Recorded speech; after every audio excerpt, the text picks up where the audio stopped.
The Avengers vs. the Peter Factor by midnightwolf2192, my personal redo. Chapter 23, Guardians of the Galaxy. On Earth, Wakanda. Tony, you need to eat something, Pepper pleaded with her fiancé. Tony was still in the Wakandan infirmary since he had initially collapsed. He had been refusing foods and fluids, so the doctors had been required to hook him up to an IV. They were threatening him with a nastrogastric tube, but Tony was quite belligerent. "I can't, Pep," Tony whispered. "My boy, my Bambino is missing. What if he's hurt? Is he warm? Is he safe? I can't do it, Pep." Pepper grabbed her fiancé's hand and kissed it gently. The Avengers had all arrived and everyone was working tirelessly to find Peter. Doctor Strange and Wong were scouring any information they could find to determine how Peter had disappeared, while Thor and Loki had brought Heimdall with them. Heimdall had yet to locate Peter anywhere in their galaxy, so now he was extending his view to nearby galaxies and star systems. "Stark, the Spider Child would want you healthy." Loki's voice was firm as he entered the room. Pepper and Tony turned to the Norse god, and Pepper frowned. Too many outsiders. Loki looked put together and fine, but to discerning eyes, the tension was obvious. His shoulders were tight, his jaw was clenched, and his hair was slightly mussed. Letting yourself get sick will not help him. "Sounds like you care, Reindeer Games," Tony snarled, but Loki just raised an eyebrow. "I do. For Peter," Loki replied. He clicked his fingers and food appeared on the table in front of Loki. "Eat, or I will force you to." The god then turned and left the room. Tony and Pepper watched him go, but Pepper smiled softly as Tony, grudgingly, picked up a small piece of buttered toast. Loki entered his chambers and took a breath before grabbing a vase off a nearby table. He flung it at the wall, relishing the shattering sound that echoed around the room. He hated feeling helpless. This was how he had felt when his mother had died. "No, Peter isn't dead," Loki hissed to himself. Before he could throw anything else, a soft knock at his door drew his attention. He ripped the door open, ready to yell at whoever it was. When he saw the princess, he stopped. "What do you want, child?" "Peter told me about you," Shuri whispered, her eyes brimming with tears. Loki raised an eyebrow, but the girl kept talking. "Said he felt safe with you." Loki frowned and barely kept himself composed as the girl moved forward, wrapping her arms around him tightly.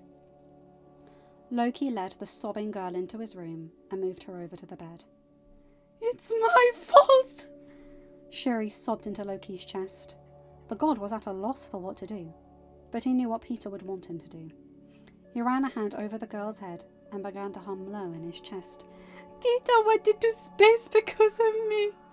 He made me get into the spacesuit before he did. I killed him." "You didn't kill him," Loki replied firmly. Shuri looked up at him, and Loki wiped a tear from her cheek. "Peter is alive. I am sure of it. We will find him."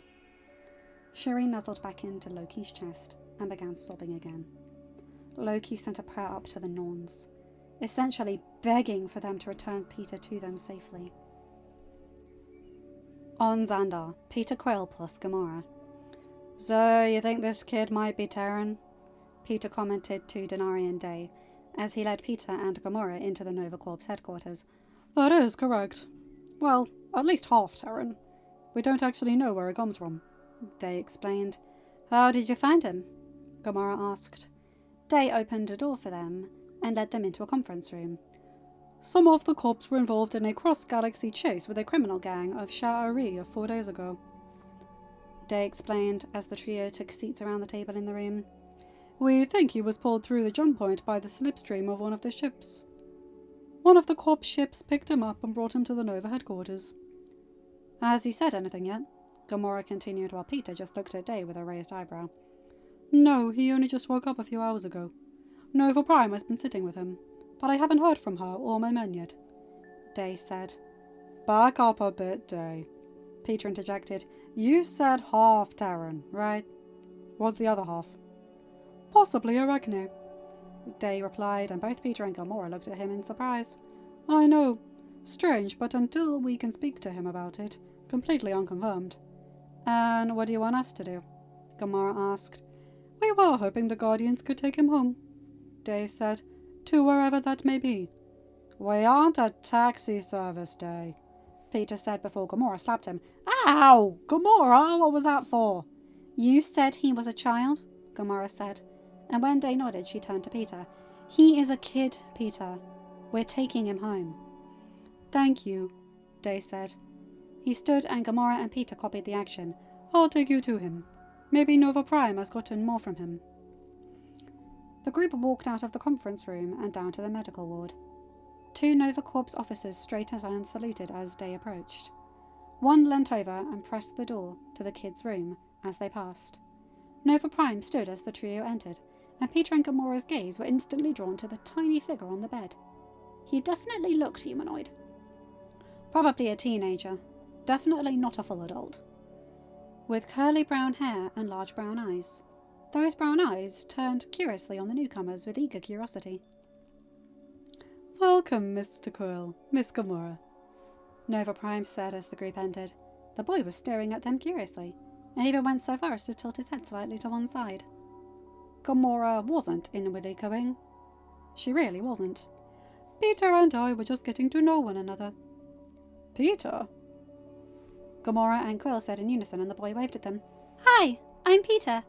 Peter Parker, the boy replied awkwardly with a smile on his face. It's nice to meet you guys. Hi, little Pete, Quill said as he approached the boy, Gamora close behind. Quill held out his hand and Peter shook it firmly. This is Gamora, and I am Star-Lord, also known as Peter Quill. No way, Peter said, and both Gamora and Quill raised an eyebrow. Peter Quill? You went missing from Missouri back in the 80s. I watched a BuzzFeed Unsolved about you. Dude, I have to get home now. I need to tell people I solved the case. And where is home, Peter? Gamora asked gently, and the teen shot a smile at her. Earth, Peter said. Well, New York City, really. Well, I was in Wakanda before I ended up here, but I live in New York. As Peter started to ramble, Nova Prime and Gamora shared a smile. Quill was still preening about being somewhat famous back on Earth. Peter stopped after a moment and blushed bright red. Sorry, I tend to ramble when I get excited, Peter said, and Gamora outwardly cooed. She sat beside the teen and ruffled his hair. When the boy purred gently, she grinned again. Miss Nova Prime mentioned you guys had a spaceship that might be able to take me home. Is that true? It is, Gamora replied. We got you, little Pete, Quill added, as he nodded at Nova Prime and Denarian Day. We will take you back to Earth. Peter found himself pressed into Gamora, and the former assassin wrapped her arms around the boy. Peter cuddled into her side while Quill, Nova Prime, and Denarian Day spoke. When he had woken up, he had been terrified. His last memory had been of floating in space, so waking up on a bed had been quite disconcerting. Nova Prime had managed to calm him down and explain the situation. We should head back to the ship. Peter tuned back into the conversation as Gamora spoke. The adults were all standing, and Peter moved to follow them. Miss Nova Prime? Peter said softly, and the woman turned to him with a smile. Do you have my suit? Of course, the woman replied. She walked over to the doors and called for the guards to bring Peter's things. One more thing, Nova Prime said as the Guardians and the new charge made their way out of Little Pete's room. Gamora turned and nodded for Nova Prime to continue. We have one more person who might be of interest to you. Nova Prime led the group down the corridor and opened a locked door. She stepped aside, and Gamora and Quill frowned as they stepped forward. Nebula was sitting on the bed in the center of the room. One of the access panels on her arm opened. She looked up and rolled her eyes before glaring firmly at the newcomers. Well, this stage just keeps getting better. Nebula drawled before her gaze locked onto Peter. Who's the runt? Nebula! Gamora hissed, but Peter didn't look offended. If anything, he looked even more curious. Is your arm okay? Peter asked softly, and Nebula stared at him. Peter's eyes were wide with innocence and curiosity as he took in the woman's appearance. Perhaps you would take her too. Nova Prime commented, and Quill began to instantly protest. Gamora, however, was watching her sister with conflicted eyes. As Quill and Nova Prime argued, no one noticed Peter slipping further into the room. Nebula stared at the boy as he approached and frowned as he stared down at her arm. Yes, child, I am made from cybernetic parts, Nebula drawled, and Peter jumped. My father replaced nearly every part of me each time I lost a fight. I had to be better, he said. Your father is a dick. The words came out of his mouth before Peter could stop them. He slammed his hands over his mouth and instantly began to apologize. Nebula's lips ticked up at the side as she watched the boy. I'll come quietly, Nebula announced, causing the others to stop arguing. Nebula closed her arm panel and looked up at the teen. But only if the runt stays by my side. He intrigues me. Quill frowned, but after Gamora slapped him on the stomach, he nodded reluctantly. Nova Prime led the odd procession out of the cell and towards the exit. Gamora kept turning her head to look at her sister and her new charge. Peter must have some strange powers if he could get Nebula to approve of him. The boy was quietly observing her sister's cybernetic enhancements, and Nebula was watching him out of the corner of her eye. When Nebula noticed Gamora looking, she glared at her sister and turned her head to the side. Gamora fell back to Little Pete's side to ask him some of the burning questions running through her mind. So, Pete, Gamora said, and the teen looked to her with wide eyes. How did you end up here? I mean, how did you get here from Earth? My friend Shuri and I were inspecting some weird readings on one of her satellites. Then we got hit by something, Peter explained. We got hit again, and I managed to get Shuri and Bandile into spacesuits before I was sucked out of the ship. Then I woke up here. Gamora watched as something came to Peter, and he paled. He turned to Gamora, his brown eyes full of fear and worry. Peter? Gamora said, and tears began to well in the boy's eyes. Oh, God! Mr. Stark! May! They probably think I'm dead! Peter said, tears dripping down his cheeks. The last thing I said was I loved them, and then our comms died. Oh, God! Calm yourself, Runt, Nebula said firmly. Before Gamora could silence her, her sister continued. If I know this pathetic group here, they'll get you home as quick as they can. Terra is a few jumps away, but once they get closer, no doubt one of them will communicate with your family. Peter took a few deep breaths and nodded. Gamora wrapped an arm around the boy's shoulder and hugged him as they walked. She already felt protective of this tiny human.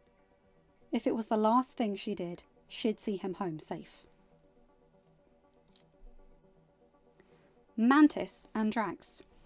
Oh, who is the tiny one? Mantis asked as Gamora, Peter, Little Pete and Nebula approached them. Mantis and Drax had decided not to go into the Nova Corp headquarters and had spent some time exploring one of the markets on the planet. Little Pete stared at the woman with wide eyes. He is confused, but excited and interested. Hi. Peter waved hesitantly at the two very obvious aliens. The woman smiled widely at him while the man raised an eyebrow. I'm Peter. No, that is Peter, the tattooed guy said, and Little Pete frowned. The tattooed guy pointed at Quill and continued. He is Peter, and he is still here. You cannot be Peter. My name is Peter too, Little Pete said softly, and Drax stared at him. This will be confusing, the tattooed guy commented. The bug girl shook her head and approached the boy. I am Mantis, and this is Drax. Drax says I'm ugly, but you are adorable, Mantis said excitedly, and Peter's frown deepened. You aren't ugly, Miss Mantis, ma'am. Definitely different, but cute, Peter said with a blush. Gamora grinned fondly as Mantis squealed in delight and swept the boy into a hug. Drax, we've spoken about that, Gamora chastised, but Drax just stared at her in confusion. Mantis released Peter from the hug and ruffled his hair fondly. Drax, look at the baby! Gamora squealed, and Drax approached the pair. He looked the boy up and down and frowned. You are small, therefore you must be weak. I guess it will be my job to protect you if you are to become a guardian of the galaxy. Drax drawled, and Peter stared up at the man. Do I have something on me? Peter said, staring at the tattoos that covered the man's body. Were you born with the tattoos, or did you have them done? They were a part of my transition into manhood. Drax said, and Peter stared at him wide-eyed. To Drax, he resembled one of the small, furry creatures who used to live on his homeworld. They would often be kept as pets. Camarilla had pleaded for one many times. Some of them were given to me on the day I married Hovat. Others symbolize our first mating. And that's enough of that. Quill interrupted before Drax could scar the child for life. Little Pete will be travelling with us. We are taking him home to Terra. And her? Drax demanded, looking over Quill's shoulder to where Nebula was standing. I'm only here so I can leave Xandar. Once we are clear of here, drop me off on the next civilized world. Nebula drawled, Come on. Mantis said, grabbing Peter's arm and pulling him to walk beside her. You will love the ship. Groot and Rocket should be there. Rocket can be a little mean, but he's just a cuddly puppy. Drax fell into a protective stance behind Mantis and Little Pete, and Gamora rolled her eyes fondly. The group headed for the Benatar, Mantis chattering excitedly to Little Pete the whole way. Rocket and Groot. When the group returned to the Benatar, Rocket was leaning down into one of the hatches fiddling with something, while Groot was playing on his video game. They both looked up as the group entered the ship. Oh great, Blue's coming to join us, Rocket said before his gaze fell on the Little Pete. Who's the kid? I'm Peter, the teen replied, trying to decide whether or not to look at the tree or the raccoon. He then looked down at what the raccoon was working on and frowned. If you connect those two wires, wouldn't you short-circuit the entire system? I mean, I know nothing about alien spaceships, but even I can remember that the red wire and blue wire don't normally go together. Rocket looked down and frowned. The kid was right. Had he joined the wires in his hands, the Benatar would have been stuck on Xandar until they could replace the guidance system. So you've got a brain in your head. Rocket said, and Peter blushed. I am Groot, Groot said, and Rocket rolled his eyes. Groot, the tiny meat bag, probably has no idea about your game, Rocket replied, but Peter perked up. He moved away from Nebula, who had become strangely attached too, and towards the talking tree. The tree tilted his game so Peter could see it, and the teen smiled. Move to the left, Peter said, Groot quickly following the direction. Rocket watched with a raised eyebrow, as Groot and the meat bag stared at the game console. Peter occasionally gave directions, and Groot nodded. I am Groot! Groot cried excitedly, as he finally beat the level he had been stuck on. Peter grinned at him, and the teenage tree extended a branch to wrap around the boy. He then handed the game to Peter so the teen could have a turn. Well, Groot likes him, Rocket commented. Guess we are keeping him. The adults watched as Peter and Groot bonded, and Rocket couldn't stop the smile from crossing his furry face. So we are headed for Terra, Quill commented as he and Gamora moved towards the front of the ship. Gamora scruffed Peter's hair affectionately as she walked past, and the human teenager grinned at her. Better come and sit down, Rocket said, and both Peter and Groot looked up at him. I am Groot, Groot said, and Rocket rolled his eyes. Yes, and you and your new meat bag have to come and get buckled in. You know that. Rocket's voice was stern but fond, and Groot rolled his eyes. He led Peter over to a seat, and the two teenagers buckled themselves in. They stared at Rocket for a minute before returning their attention to the game between them. Teenagers. Seriously? Quill climbed into the pilot's seat, and once everyone had buckled in, even Nebula, who frightened him though he would never admit that, he started the engine. Peter looked up from the game excitedly, and Rocket watched the boy. Obviously, he had never flown in a spacecraft before. First time jumping? Rocket asked, and the boy turned to him in confusion. Rocket slid a bucket over to him, and Peter frowned. Just in case. Once the Benatar had cleared the landing pad, Quill slowly climbed towards the upper atmosphere. Peter was now ignoring the game completely, and was staring around in awe at what he was seeing. Hold tight, Little Pete, Quill called over his shoulder. Instead of bracing himself against the back of his seat, as Rocket had expected, the boy leant as far forward in his seat as the seatbelt would allow him. His eyes widened even more as the jump point opened up and the ship flew through. That was awesome! Little Pete cried excitedly. The others started taking off their belts, and Peter quickly followed suit. How did that happen? Are you just constantly creating Einstein-Rosen bridges? All right, smart kid is with me, Rocket said before Quill could interrupt. Rocket beckoned Peter to follow, and the teen eagerly fell into step with the other being. Groot climbed out of his seat, still playing his game, and followed as well. So, engineer? Yeah, I helped Mr. Stark build his suit and a whole bunch of other stuff. Peter began to ramble, and Groot actually listened. He was surprised that someone from the backwater of the universe was actually pretty intelligent. He stopped and stared at Peter when the boy said something that really surprised him. And when I got my powers, I developed my own web shooters and goggles to help with the sensory input. Even now, I do most of my own upgrades. Wait, powers? Rocket asked, and the boy nodded. What powers? Instead of answering, the boy jumped towards the roof of the ship. Rocket gaped at him as the boy clung to the metal, and even Groot looked up from his game in awe. Peter sat cross-legged on the roof and smiled down at Rocket. Okay, I need to know more, Rocket said. Peter dropped down, and Rocket excitedly escorted the human to the room he had claimed as a lab. He was brimming with excitement. Finally, someone on this damned ship he could science with! Nebula. As the tiny human left with the fox, Nebula found her own gaze following him. She was surprised by her own reaction to the boy's presence.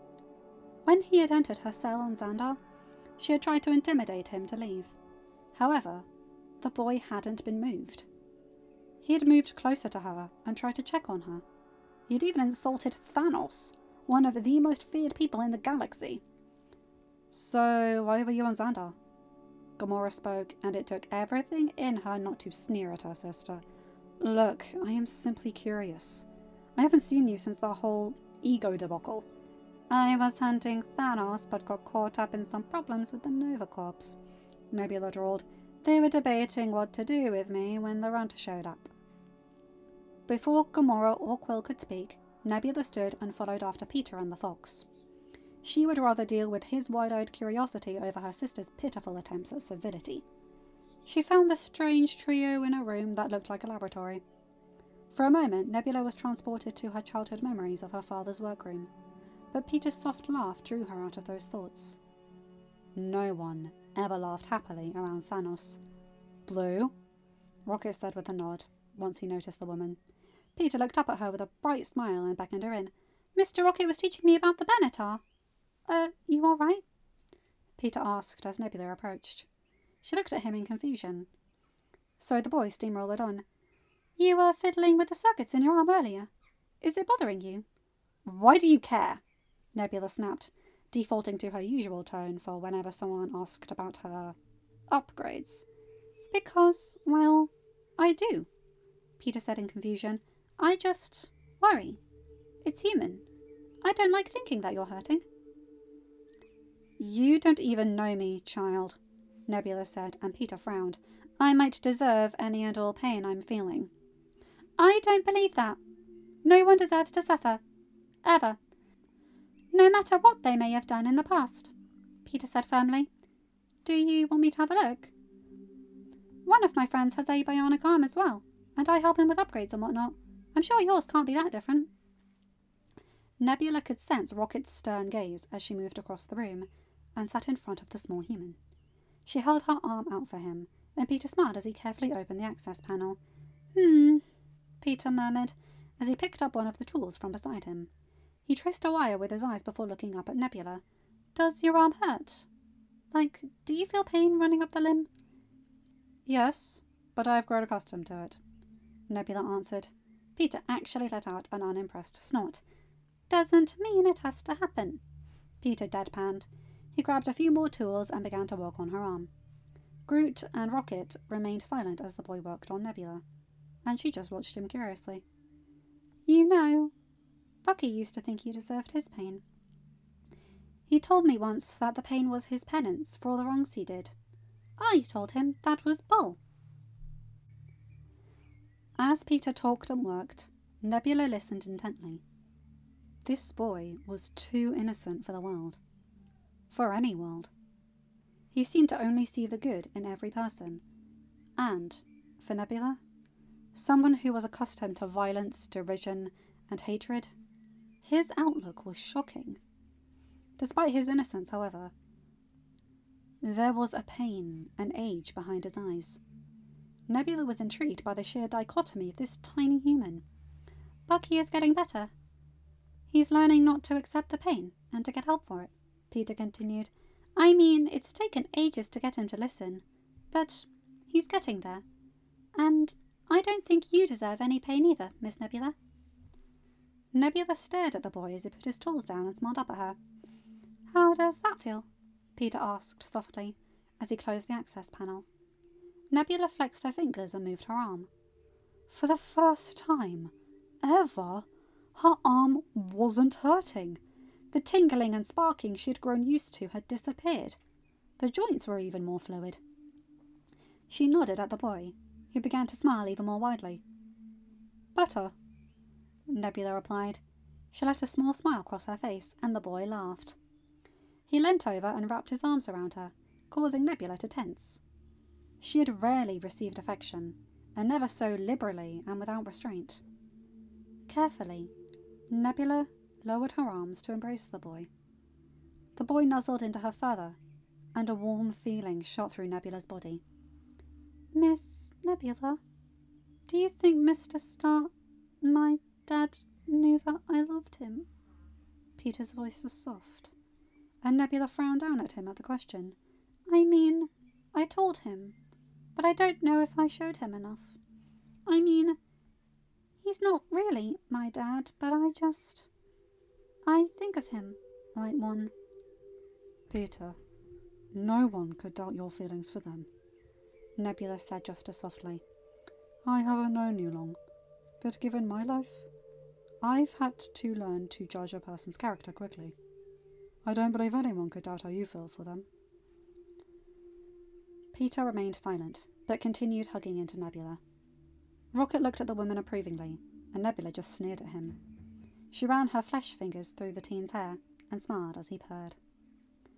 Nebula decided there and then that no one would ever be allowed to harm her human. Peter would just have to get used to having a blue shadow. Maybe Terra would be an interesting place to visit for a while. The Peter Factor 31, Avengers & Co. 0. Bonus! A Quinjet landed on the Wakandan landing pad, and Nick Fury and Maria Hill emerged from the jet. T'Challa and Natasha met them at the ramp, and the two spies quickly noticed just how exhausted everyone looked. Romanoff, Fury said as he approached. The woman looked up at him, and Nick allowed his features to soften. How are the Avengers? Barely holding up. Nat's voice was raw as she answered her friend and former boss. Fury and Maria greeted T'Challa before the group made their way back into the palace. Tony has only just started eating again. Princess Shuri, Bruce, and the Wakandan scientists are refusing to leave the labs. Bucky has reverted to complete silence, while simultaneously terrifying anyone who dares question Peter's status. And Loki is storming around the palace, yelling at Heimdall for not finding him. We may be able to help there, Fury replied, but first, take me to Stark. T'Challa led the group towards the infirmary before a messenger arrived and told him he was needed in the throne room. Nat led Fury and Maria the rest of the way into Tony's room. The billionaire looked visibly sick, and it took all of her training for Maria not to gasp. His cheeks were sunken and his skin was pale. It astounded Fury just how much of an impact one teenager could have on some of the strongest people in the known universe. Fury knew all about Peter Parker, but hadn't expected to see such a change in the heroes.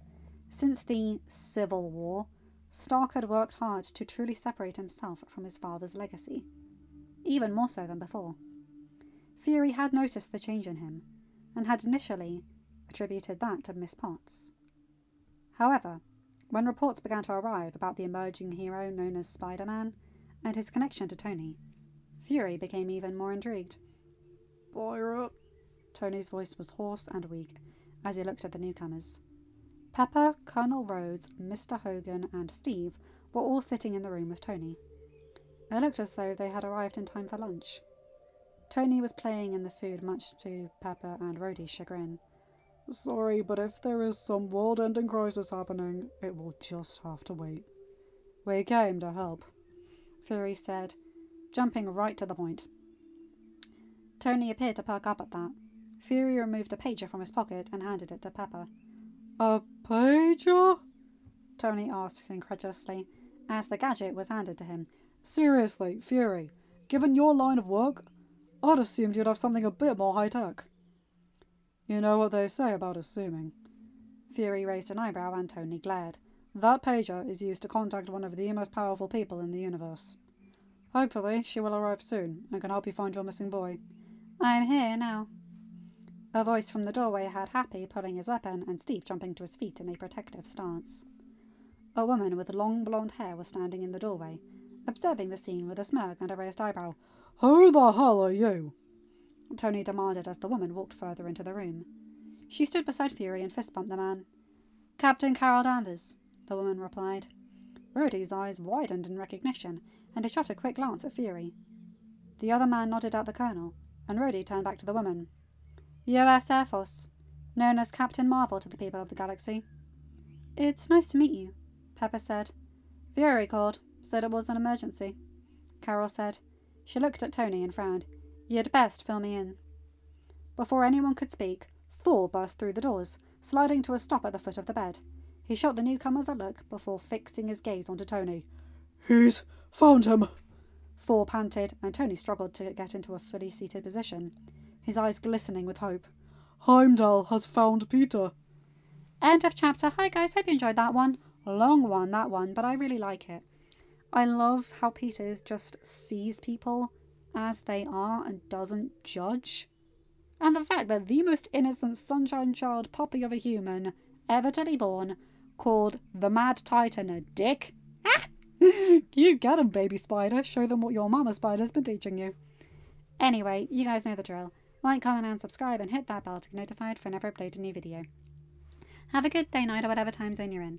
Bye my guys, gals and non-binary pals. I'll see you in another video. Take care.